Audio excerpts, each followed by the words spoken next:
Bafethu, namhlanje ngiyopranka omnganami. Ngifuna ukwenza ngathi ngisitabane ngigay kade ngaqala ukuba gay manje ngizoconfessa again ukuthi ngigay and ngiyamthanda. Asambeni cameraman. Asambeni. Mama yangu. Game over. Ngikhoza.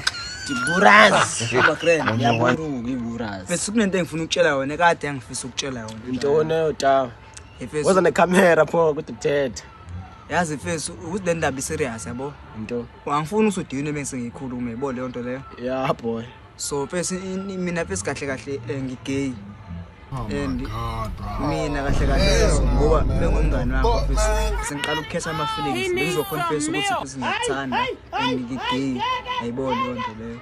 Uyanisela mfethu. Ngifuna ukuthi udini ungangizwa kabi kodwa bese ngiyakuthanda. Kuleka bro. Manje mfethu nginako vele ukufeel apart kumina manje uyikhona mhlawumbe engikwazi uxela ngesizathu sokuthi mhlawumbe yabona ubona nje isitamo kodwa khona nxa mfethu singazama. Ngicombi njalo siyaqoma. Bebengidlala. Bebengidlala. He needs some milk. Nami ngidlala Hayi, ibukhaba fuck, ngicela kubo. Hayi, Hayi, ngizaba ngidlala. Hayi,